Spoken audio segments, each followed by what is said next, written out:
conservative media is up in arms about Lil Nas X. He's made a purposefully, I guess, controversial music video where he gives Satan a lap dance. I find this kind of pop culture to be pretty awesome just based on the fact that it does trigger conservatives, and also because I love when someone like Lil Nas X, who is gay, is able to express himself in these kinds of ways, and then the cherry on top is conservative outrage.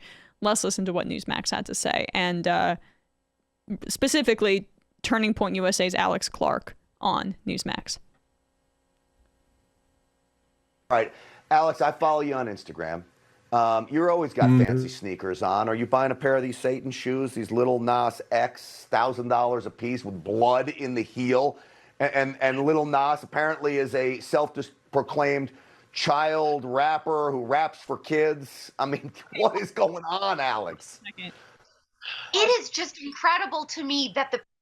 So I should have said, this is a rumored sneaker because he gave Satan a lap dance. He's like, we'll put blood in shoes and sell it. He is purposefully trolling the right wing, and they are just giving into it. And yes, what the biggest question of the day is, would Turning Point USA's Alex Clark buy a specific pair of sneakers? This is important.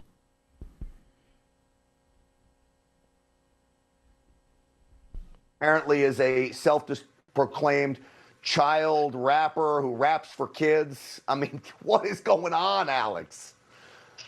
It is just incredible to me. Kids do love Old Town Road. Yeah, I'm about to say, right. Is he a child rapper? Is this Lil Romeo?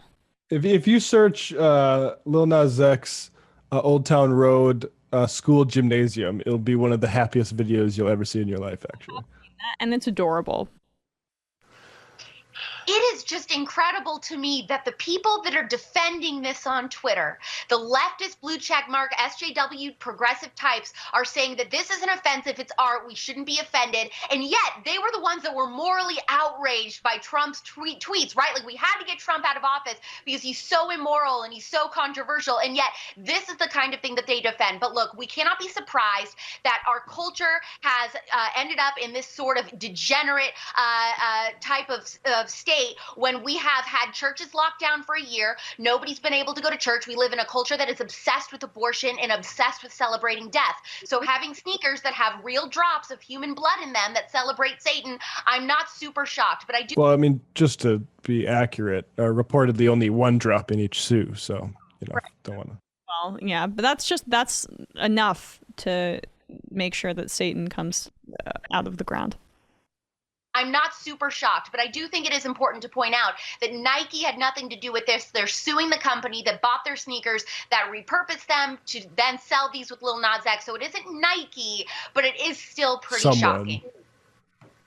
Well, thank you for pointing that out. That is the disclaimer here. And of course, they cancel Captain Underpants, but they don't care about these 666 of these blood-soaked sneakers. I don't know.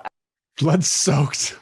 This is literally designed, like, the trap is right in front of you. It's not even covered with some sort of grass or straw like an Indiana Jones movie. You're just seeing the hole in the ground and walking right into it. He is trolling you. He wants this reaction. Lil Nas X isn't that talented. He seems like a fun guy, though. He's trying to get people to talk about this. That was the whole reason that he did that video, and I love it, but they're so triggered by it, it's unbelievable. And my favorite part too is when Alex Clark says that, look, they were grossed out by Donald Trump's tweets, but they're supporting Lil Nas X.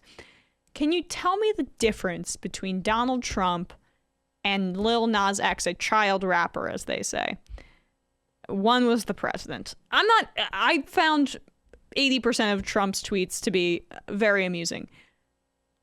But there's a bit of a difference in power, I would say.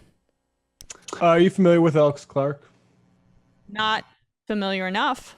So she does the Poplitics for TPUSA.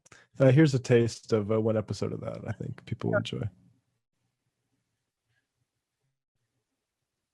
have a new saying for you. It's called the meat sweats. When the show is beefy, juicy, and meaty, I get the meat sweats. We're gonna have the meat sweats together today. Kinda sexy.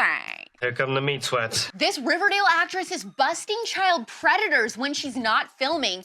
Obama is the lead advisor for those NBA protests.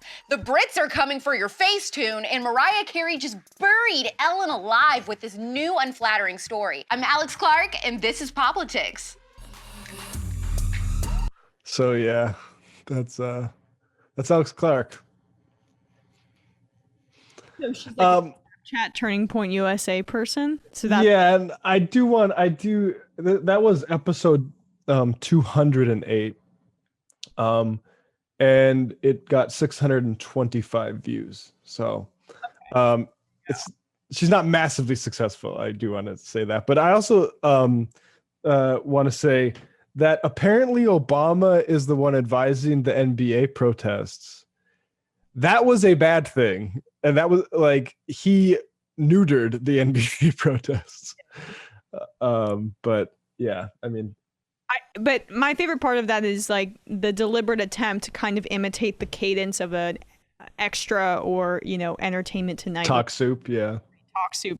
It like the cadence of those people is already kind of what my nightmares are made of. Never thought it could get worse than that same kind of speech pattern being filled with Turning Point USA talking points. And probably it seems like it's used on Snapchat, which I don't really use anymore. I did when I was younger. But that's for kids. Like, that is targeted for kids. Speaking of indoctrination. Oh, absolutely. I mean, that is a good point, because that is they're really sensitive to what Lil Nas X does, because he talks to kids, because that's what they try to do. This is why, like, Tim Pool talks all about Marvel movies all the time, right? Like, their frame of reference is that of a child, and yeah, you want to get to them early, basically. Yeah, I mean, they get projection per usual.